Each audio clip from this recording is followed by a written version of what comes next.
The fly I'm going to be tying for you today is a light Cahill Catskill style dry fly. It originally was invented by Dan Cahill back in 1884. There are a few flies that match the reputation and the history of this one particular dry fly, especially here in the northeast Catskill region. Dan has several very significant accomplishments to his name. Dan, aside from creating this dry fly to fish for the native brook trout, also is responsible for the rainbow trout population in the Delaware River. Back in the day, in 1884, he was a brakeman for the Erie-Lackawanna Railroad, and he was in the process of delivering a whole bunch of rainbow trout to an upstate hatchery when the train he was on carrying those trout had to wait because of a derailment further up the railroad.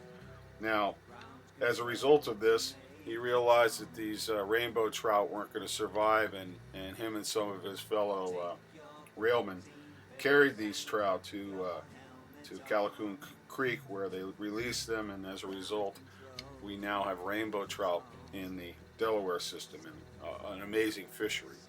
At that time, there was only brook trout in this region. The brown trout had not yet been introduced, and so anyway, this fly was designed to fish the Catskill streams for brook trout, and it really has stood the test of time.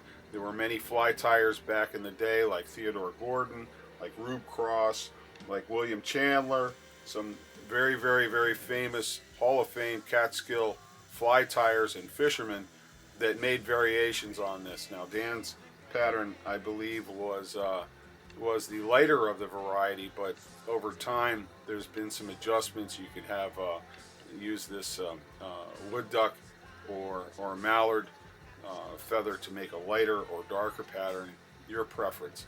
This hatch happens in May and June. It's a great hatch because the size and the visibility of these flies is just wonderful. Usually it's a late afternoon hatch into evening. If you were to have some clouds, you might get something in the morning, but it brings the trout to the top, and really it has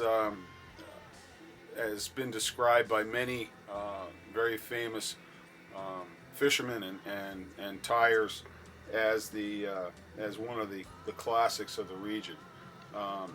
Art Flick once said that to this date he had never met any fisherman who fished any stream where trout could not be taken on this fly. It is doubtful that any fly compares to its popularity, especially in the East. It holds a special place in my heart because when I just first gotten my first fly rod given to me by my older brother Jack and his wife, I really didn't have any knowledge of what patterns to use, and I stopped by a house up in Roscoe, New York, that happened to be the old house of Harry Darby, as it turns out. Anyway, the sign outside said fly tyer and guide, and I went in and had a great conversation with the shop owner, who had his living room set up as his fly shop.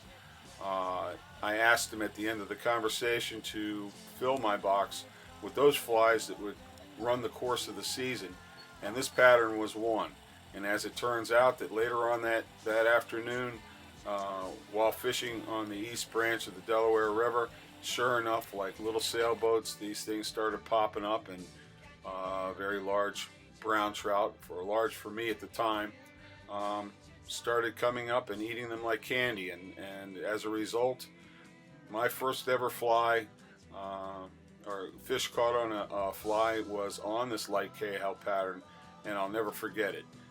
It's a fantastic, deadly fly. It's a wonderful fly to fish. I always look forward to this hatch. I love the pattern. I love the fly. I love the history. There's nothing but good stuff about it. It's a deadly fly, and I hope you enjoy the tie-in. Thanks for watching.